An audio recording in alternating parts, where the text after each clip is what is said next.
오늘 열왕기상 20장 하반절 말씀 통해서 지난주에 이어서 아람과의 두 번의 전투 이후에 벌어지는 상황들 속에 내가 스스로 결정하였으니 라는 제목으로 말씀을 나눠보도록 하겠습니다. 이스라엘이 아람과의 두 번의 전투를 치렀었죠. 이 두 번의 전투를 통해 하나님께서는 이스라엘 중에 거하시며 그들을 도우시는 영원한 왕으로서의 하나님, 이 하나님의 모습을 증명해 보이십니다. 스스로 하나님께서 하셨어요. 하나님의 계시였죠. 그러나 안타깝게도 여전히 죄인인 아합과 이스라엘은 하나님을 바라보지 못합니다. 첫 전투에서 아합 왕은 아람 왕 베나단의 무리한 요구에 굴욕적인 대답을 합니다. 나와 내 것은 다 왕의 것입니다 라고. 사사시대와 달리 이스라엘이 얼마나 하나님을 멀리하고 우상숭배에 깊이 빠져 있는지 그간 하나님께서 꾸준히 당신을 보이시고 알리시는 이 계시의 사역을 역사를 이어왔음에도 불구하고 아합은 이 절체절명의 위기 앞에서 하나님을 찾지도 구하지도 않습니다. 적어도 사사시대에는요, 절체절명의 위기, 특별히 이웃에서 이방 민족들 간에 전투가 있고 또 그들이 나라를 침략해 왔을 때 하나님께 부르짖었어요. 하나님께 부르짖기는 했어요. 우상숭배하다가 근데 안 한다는 거예요. 여러분 기억하실 것입니다. 얼마 전에 여로보암이 자신의 아이가 중환병에 걸렸을 때 간접적으로나마 하나님을 찾았었습니다. 하나님께 이후의 상황을 여쭈었었죠. 그런데 그 다음 보세요. 올라온 그러니까 왕조가 바뀐 두 번째 왕, 세 번째 왕조에 올라온 야합 때에서는 하나님은 찾지도 바라지도 않는다는 거죠. 그럼에도 불구하고 하나님께서 나서십니다.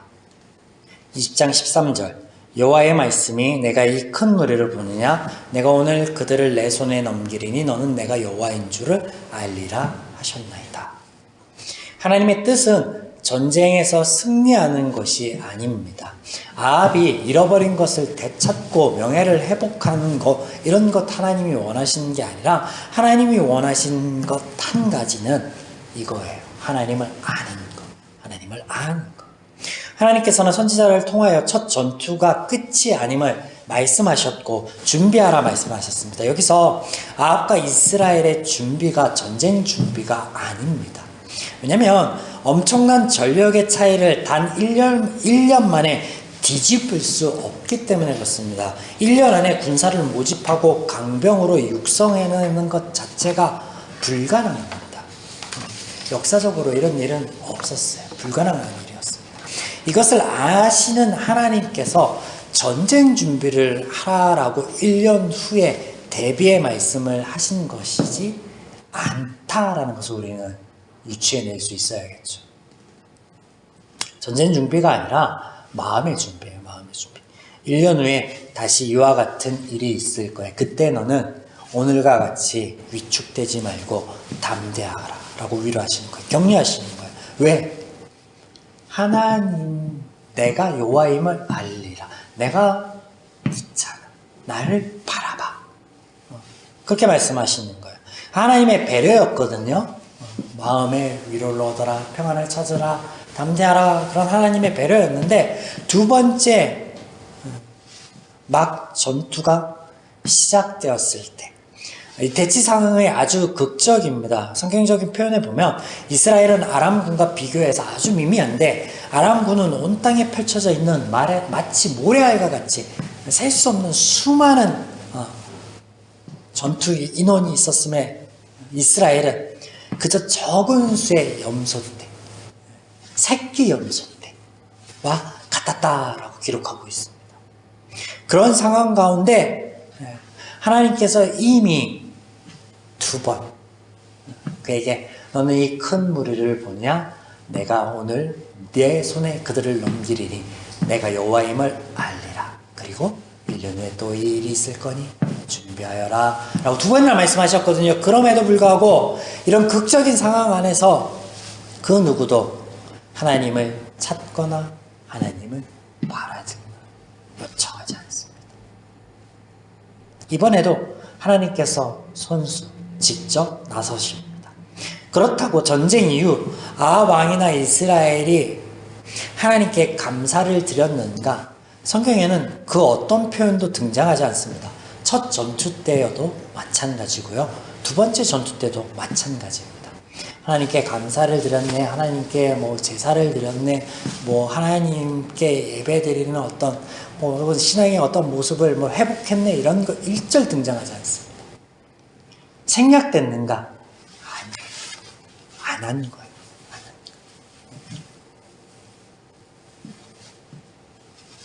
하물며 아람의 이 말을 들어보면 자신들이 확신하였던 그 누가 봐도 질 것 같지 않은 전투에서 지고 난 후에 어떤 말을 하냐면요, 스스로 돌아보면서 결론 짓기를, 우리가 이스라엘에 진 것이 아니라 그들의 신에게 졌다라고 합니다. 하물며 이방 민족 아람도 물론 하나님에 대하여 모르고 한 말이나 이스라엘과는 너무나 비교되고 있지 않습니까?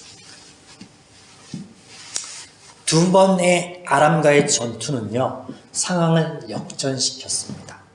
하나님의 은혜로 적은 이스라엘군이 하루 만에 아람 군대 10만을 물리치고 전쟁의 승기를 잡죠. 이에 베나단이 아벡으로 도망가고 그곳에 아주 깊은 방에, 골방에 숨습니다. 그때 그의 신하들이 조언을 하죠. 이스라엘 왕들은 인자한 왕이니 스스로 경배하고 가서 낮추면 혹시 목숨을 건질 수 있을지 모릅니다. 이에 어떻게 해요? 이 말을 들은 베나단이 방법이 없잖아요. 목숨을 구걸하 합니다. 바뀌었죠. 완전히 바뀌었습니다.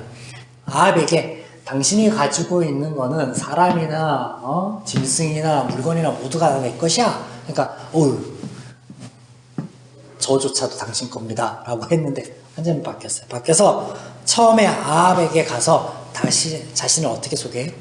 종으로 소개하죠. 종으로 소개합니다. 이 32절, 그들이 굵은 배로 허리를 동이고 테두리에 머리에 쓰고 이스라엘 왕에게 이르러 이르되 왕의 종 베나단이 청하길래 생명을 살려주옵소서 하더이다. 나는 종입니다. 생명을 살려주십시오 주인님. 신하들과 더불어서 그랬더니 아합으로부터 다소 호의적인 대답이 들립니다. 이번에는 자신을 아합이 어떻게 얘기해요? 쓱 말을 바꿔서 종에서 형제로 말하죠. 형제로. 아합이 이르되 그가 아직도 살아있느냐? 그는 내 형제다! 라고 했더니 그 사람이 좋은 징조로 여기고 그 말을 얼른 받아 대답하여 이르되 베나단은 왕의 형제니이다! 코미디예요 이거. 이에 아합이 그의 항복을 받아들이며 항복에 따른 보상을 받고 조약을 맺습니다. 이 내용이 34절인데요. 베나단이 왕에게 이르되 아뢰되 내 아버지께서 당신의 아버지에게 빼앗은 모든 성읍을 내가 돌려보내리라. 땅을 회복하죠. 또 내 아버지께서 사마리아에 만든 것 같이 당신도 다메섹에서 당신을 위하여 거리를 만들소서. 이게 무슨 말이냐면요, 사마리아에 그 베나단의 왕, 그러니까 아버지 왕인 이 아람 왕이 쳐들어와 가지고 거리를 만들었어요. 왕의 이름으로 상업거리를 만들었단 말이에요. 근데 그것과 같이 우리 이 아람의 도시 수도에 와서 아합의 이름으로 거리를 만드소서. 뭘? 잃어버린 명예에 대한 회복, 왕권에 대한 회복. 이것을 조약으로 인해 당신을 놓으리라 하고 이에 더불어 조약을 맺고 그를 놓더라. 누가? 아합이. 베나단의 말에 옳거니 좋아, 좋아. 그래, 이거 조약으로 만들어서 내가 너를 놓아줄게. 아합의 이런 조치 가운데 여전히 하나님이 없어요. 그들은 두 번의 위기 앞에서 하나님을 찾지도 않았고 두 번의 승리 앞에서도 하나님을 찾지 않았는데 그 승리 이후의 처리 상황에서도 하나님을 찾지 않습니다. 하나님은 여전히 없어요. 하나님께서 그를 도와주셨어요. 네, 여러분 잘 생각해보면 아합은요, 하나님을 찾지 않은 걸 떠나서요, 하나님을 버리고 바알이 더 낫다, 바알이 신이다 라고 한 사람이에요. 아합뿐만 아니라 이스라엘이 그렇게 했단 말이에요. 하나님을 버리고 바알을 선택했단 말이에요. 근데 그 바알이 허상임을 알려줬음에도 불구하고 여전히 아합의 이런 조치가 베나닷을 놓아주며 조약을 맺은 이 행동이요, 여러분 결코 단순하지 않습니다. 그가 성읍을 받고 그의 이름으로 거리를 적지에 짓고 승리로 명예를 회복합니다. 이것을 한 단어로 뭐라 표현할 수 있어요? 뭘 받은 거예요? 싸움에 이겼으니 전리품을 받은 거예요. 전리품을. 지난주 말씀 시간에 이 전리품에 대해서 제가 말씀을 드림으로 시작했는데요. 엘리야의 입장 이야기를 하였죠. 엘리야가 보기에 바알 선지자들과 대결해서 자신이 이겼는데 기대하는 것과는 상황들이 다르게 전개됐다라는 거예요. 승자로서 얻어지는 것은 아무것도 없이 오히려 불리하게 되었어요. 도망자가 되었고 생명의 위협 속에 놓였다라는 거예요. 그런데 엘리야라는 이름 그대로 갈멜산의 사건은 엘리야가 한 것이 아니라 하나님께서 하신 사역이에요. 하나님의 계시 사역이기 때문에 엘리야가 취할 수 있는 것은 아무것도 없었다라는 거예요. 취하더라도 누가? 하나님께서 취하셔야죠. 하나님께서 하신 사역이잖아요. 그런데 엘리야는 어떻게 생각해요? 내가 하나님 앞에 열심을 내지 않았습니까? 내가 하나님 앞에 수고를 하지 않았습니까? 라고 마치 자기가 한 것처럼 자신을 강조했었다라는 말이에요. 그런데 지금 아합 왕은 아람과의 전쟁에서 엘리야와 같은 이런 입장에 서 있는 거예요. 내가 전쟁을 치렀고 승리를 이끈 것 또한 우리 이스라엘이다, 나다 라고 착각하고 있는 거예요. 그러니 끝까지 하나님을 찾지 않고 자신이 모든 것들을 결정짓고 있는 거예요. 자, 하나님께서 아합과 이스라엘에게 당신을 아는 것을 원한다라고 하셨습니다. 아합에게 한 전쟁의 준비가 그 이면에 전쟁의 위협 앞에 놓인 그들 이스라엘을 위로하시는 하나님의 선한 뜻이 담겨 있듯이요, 하나님께서 그들에게 내가 하나님임을, 내가 신임을 너희들이 알았으면 좋겠다라고 할 때 하나님이 당신이 바알은 가짜고 하나님은 진짜 신이야 라는 그것을 원하는 게 아니라 하나님이 원하시는 것은 하나예요. 도우시는 하나님, 위로하시는 하나님, 함께 하시는 하나님. 그래서 내가 여호와임을 알지다 라고 한 것이 이스라엘의 모든 여정, 신명기부터 시작된 그 모든 여정 가운데 하나님께서 이것을 증명해 보이시고 이것을 시시때때로 말씀하셨거든요. 그래서 이 말을 떠올릴 때 그들은 도우시는 하나님, 위로하시는 하나님, 그간에 함께 하셨던 하나님, 모든 것들이 하나님의 은혜였다라는 것을 떠오르고 고백해야기를 하나님이 원하셨단 말이에요. 또 이것은 단순한 그런 리멤버러스의 아이템을 넘어서 그 이전에도 함께 하셨지만 이후에도 함께 하신다는 하나님의 선포요, 하나님의 선언이 되는 거예요. 이쯤에서 아합이 아람 왕을 놓아준 게 정말로 큰 잘못인가? 적장을 놓아주는 거, 은혜를 베푼 거, 그럴 수도 있지 않나요? 그가 하나님을 찾지 않은 건 찾지 않은 거지만 은혜를 베푼 건 그럴 수도 있지 않을까요? 라고 질문해 볼 수도 있겠죠. 이 질문에 대한 답을 찾기 위해서 성경에 한 가지 이슈되고 있는, 사실 이슈도 아니에요. 한번 짚고 넘어갈 필요가 있는 것을 말씀을 드려보고자 합니다. 바로 신명기와 여호수아에 등장하는 진멸에 대한 하나님의 말씀이에요. 너희들이 내가 주어 인도하여져서 가게 될 그 땅에 가면 거기에 뭐 아모리 족속 무슨 족속 있을 텐데 그들을 다 진멸해버리고 그들과 어떠한 모습으로도 교류하지 말라라고 하신단 말이에요. 진멸, 말 그대로 그곳에서 7 족속을 쫓아내고 싹 쓸어버리라는 거예요. 그냥 사람만 의미하는 게 아니에요. 가축 다 쓸어버리라는 거예요. 말 그대로 다 죽여버리라고 하는 건데 언뜻 들으면 아주 살벌한 말씀이죠. 하나님의 속성과는 맞지 않는데, 사랑, 은혜, 인자 이런 거는 전혀 맞지 않는데 안 맞죠. 지난 강의 시간들 한번 떠올려 볼까요? 제가 어떤 말씀을 드렸냐면 하나님께서는 하나님이 보이시고 알리신 하나님의 마음과 원리, 그래서 이스라엘이 스스로 지키겠다라고 약속한 언약을 맺은, 그래서 그것을 지킬 때 어떤 은혜들과 어떤 복들이 그들의 삶에 있을 거고 그렇지 못할 때의 죄의 결과들이 어떤 건지를 다 이미 보고 알게 된, 두 번에 걸쳐서 하나님께서 말씀으로 전하여 준 그것을 지키기 위한 길로서, 안전한 길로서 하나님이 단절을 말씀하시는데, 그 표현이, 성경적 표현이 진멸이에요. 그래서 문화, 간섭, 종교에 있어 이스라엘은 이방 민족과 완전한 단절을 해야만 했습니다. 그래야 하나님께서 하신 말씀을 스스로 지키고 따르겠다라고 한 그 말씀을, 그 언약을 지킬 수 있기 때문에 그렇습니다. 왜냐면 그들이 그렇지 않으면 그 조금 남아있던 문화, 조금 남아있던 종교, 관습, 사람들이 그들에게 가시가 되어서 그들이 아닌 이스라엘을 진멸하게 될 것이다 라고 말씀하십니다. 근데 여기서도 진멸도 이스라엘을 싹 쓸어버려도 없애는 게 아니죠. 그러면 역사 안에서 지금 우리는 이스라엘 존재를 글로만 봐야 되는데 그렇지 않잖아요. 여하튼 이런 의미에서 진멸에 대해서 말씀을 나누었었습니다. 강의 시간 동안. 네, 더 생각해 볼 것이 있어요. 오늘 말씀과 연관이 되어서 하나님께서 이 진멸을 말씀하시면서요, 이어서 연결해서 하시는 말씀이, 뒤따라 나오는 말씀이 있어요. 짝과 같이 마치. 그게 어떤 말씀이냐면요, 취하지 말라라는 말. 전쟁에서 이길 것이고 너희들이 진멸하되 취하지 말라. 취하지 말라. 어떤 것이든 취하지 말라. 이 취하지 말라라는 말씀이 나와요.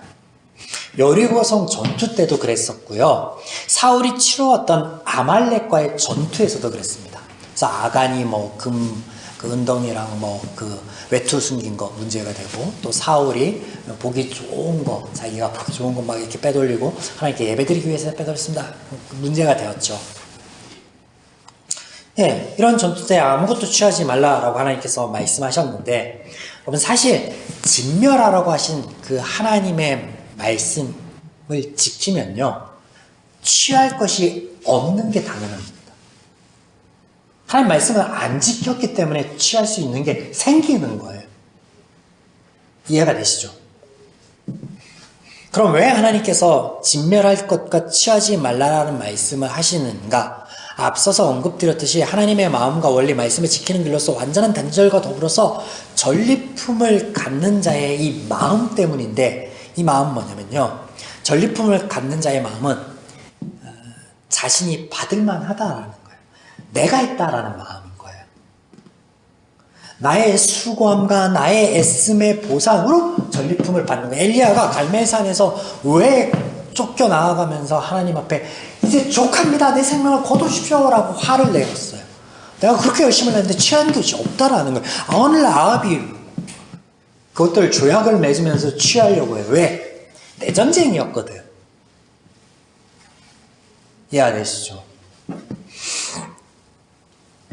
하나님께서 하신 은혜의 역사를 자신이 이룬 업적으로 여기는 것, 본질적으로 하나님을 인정하지 않는다라는 의미예요. 바로 죄의 원리, 죄의 작용의 결과인데, 일관돼요.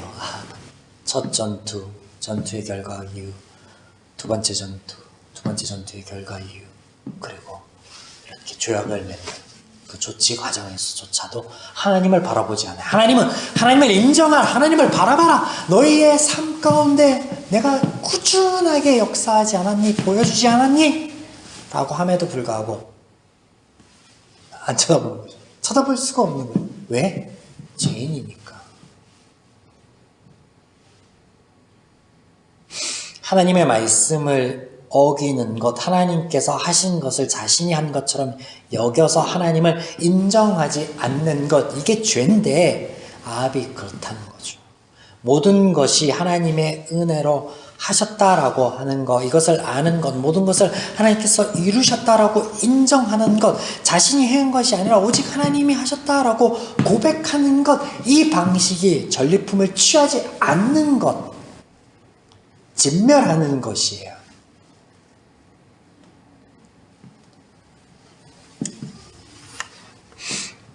아합은 두 번의 전투에서 하나님을 찾지 않는 모습 그대로 전쟁 이후에도 동일하게 그의 조치 안에서 하나님은 없습니다. 이에 이어지는 계시가 본문 34절부터 43절까지의 말씀이죠. 내가 스스로 결정하였으니 그대로 당하여야 하리라. 이것을 풀어 42절에 그가 왕께 아뢰되 여호와의 말씀이 내가 멸하기로 작정한 사람을 내 손으로 놓았은즉 내 목숨은 그의 목숨을 대신하고 내 백성은 그의 백성을 대신하리라 하셨나이다 라고 하여서 하나님 말씀처럼 보이는데 사실 아합의 말입니다. 내가 스스로 결정하였으니 그대로 당하리라. 아합이 한 말이라고요. 아합이 하나님을 지극히도 인정하지 않고 지독히도 찾지 않던 이 죄인 아합이 한 말이라고요. 그러면 이게 이 속에 하나님의 왕과 하나님의 원리가 담겨있다 담겨있지 않다? 담겨있지 않다고요. 그런 걸 찾아야 되는데 이런 것에만 은혜를 받아. 틀린 말입니다. 틀린 말이에요. 이 말은 뭐냐면 행한 대로 갚아줘야 된다라는 거예요. 행한 대로. 하나님의 은혜를 빼면 맞는 말이에요. 행위의 법칙 안에서 콩 심은 데 콩 나오고 팥 심은 데 팥 난다 라는 말은요 맞는 말이에요. 지극히 성경적인 말이에요. 그러나 하나님의 은혜를 대입하면 이 말은 틀린 말이 됩니다. 왜냐면 죄인에게 하나님께서는 형벌이 아니라 사랑의 은혜를 더하여 주셨기 때문에 그래요. 2000년 전에 이 땅에 오신 하나님께서는요 스스로 죄인이 되셨고요 제물이 되어 주셨어요. 우리의 죄를 담당하여 주셨어요.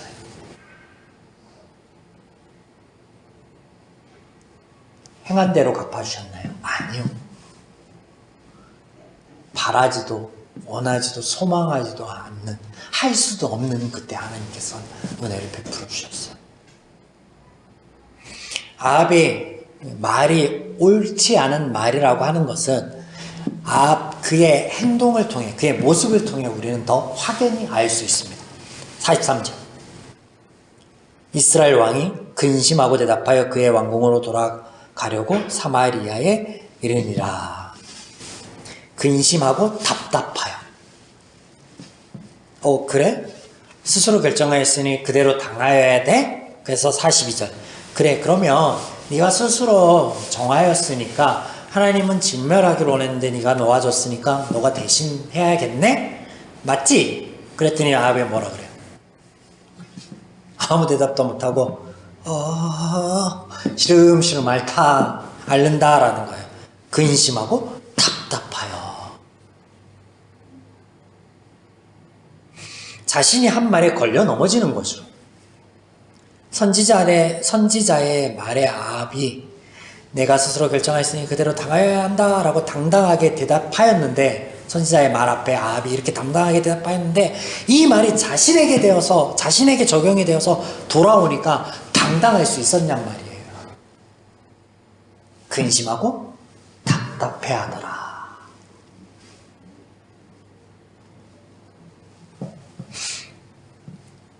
여러분 하나님의 말씀을요 우리의 삶에서 적용해 보려고 할 때요 원칙이에요. 원칙. 뭐냐면 그 말씀이 누구에게 적용돼도 그 말씀이 선해야 돼요. 어떨 때는 맞는 것 같고 어떨 때는 아닌 것 같아. 그러면 아니에요. 하나님 말씀이 틀리지 않았으니까 그걸 적용하는 사람의 적용 문제고 해석의 문제겠죠. 아닌 거예요. 아합을 보세요. 행한 대로 갚는 일이 자신에게 이루어진다면 참 어렵겠구나. 안 되겠구나. 그렇게 깨닫는 거예요. 아합이. 이후 아합은 오늘 본문의 하나님의 말씀 때문에 42절의 선지자의 말씀 때문에 아람과의 싸움에서 다음 전투에서 싸우다가 죽느냐? 실제로 죽거든요. 근데 아니에요. 우리가 앞으로 살펴보겠지만 하나님께서는 그때에도 다른 길, 선하고 바른 길, 그가 살 수 있는 길을 열어주시지만 스스로 죽음의 자리를 찾아가 죽어요. 그게 죄인이에요. 하나님께서는요 죄를 지은 사람에게 책임을 묻지 않습니다. 은혜를 베푸십니다. 그들이 하나님을 바라지도 소망하지도 않았는데 절체절명의 위기 때 하나님 스스로가 그들 위해서 역사하셨죠. 하나님을 외면하고 살아가는 죄인에게 여전히 함께 하시고 그의 삶을 선용하여 가시는 좋으신 하나님, 그 하나님께서 저와 여러분이 믿는 하나님이시다라는 거예요. 하나님의 선용하심과 역사를 믿기에 우리는 여전히 우리의 삶이 버겁고 힘들지만 살아갑니다. 나아갑니다. 때로는 그 상황들 속에서 하나님께서 아합에게 말씀하신 것처럼 너가 평안을 찾으렴 담대하라 라고 하신 것처럼 그렇게 못하고 답답해하고 두려워하고 우리도 여전히 그래요. 하지만 그럼에도 불구하고 우리가 한 걸음 한 걸음 내디딜 수 있는 것, 하나님이 함께 하시고 그 하나님이 우리가 함께 하신다는 증거를 많은 모양을 통하여서 우리에게 함께 하시기 때문이 아니겠습니까? 그렇게 올 한 해를 우리가 살아왔노라 고백하고 이 자리에 있습니다. 사랑하는 여러분, 또 이 한 해를 우리가 돌아보면서 얻어지는 많은 열매들을 볼 수 있을 겁니다. 생각날 겁니다. 그때 하나님께서 하셨음을 우리가 고백해야 되지 않겠습니까? 하나님께서 하셨습니다. 물론 나 자신이 가장 수고하고 애썼겠죠. 그 삶의 치열한 현장에서.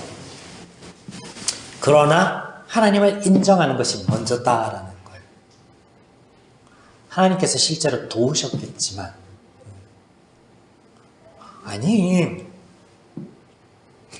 하나님도 나의 수고하고 애씀을 아셨고 그 가운데서 선용하심으로 내가 스스로 자화자찬함으로 누릴 수 있지 않을까요? 아니요. 오늘 보세요. 아합처럼 하나님께서 하셨던 것, 하나님께서 함께 하셨음에 대한 고백이 빠지잖아요. 그러면 감사가 빠지면요. 그러면 우리의 삶은요. 하나님의 선한 말씀으로가 아니라 죄의 원리와 어떤 죄의 자긍이 우리의 삶을 침범해 들어옵니다. 기억하셔야 돼요. 그리고 하나님께 심지어 하나님께서 하셨습니다. 하나님 감사합니다. 라고 할 때 하나님이 그래 내가 다 했지. 라고 하실 분이 아니라는 거예요. 하나님께서 다 하셨음에도 불구하고 네가 수고하고 애썼구나 라고 하시는 분이 하나님이세요. 우리가 하나님 감사합니다. 하나님께서 하셨습니다. 우리가 우리의 삶의 열매를 볼 때 또 우리의 삶과 나 자신을 볼 때 하나님의 은혜로 이렇게 우리가 2021년을 잘 보냈습니다 라고 할 때 하나님이 그래 내 은혜다 라고가 아니라 수고하고 애썼다 라고 하나님께서 하시는 거예요. 그러면 죄의 원리가 아니라 하나님의 은혜의 원리가 그 감사의 열매들이 또다시 열림으로 하나님의 은혜를 누리게 되는 거예요. 그 선한 일들이 우리 삶에서 반복되는 거예요. 그렇게 남아있는 2021년을 잘 마무리 짓고 또 22년을 맞이하는 저와 여러분 되기를 주님의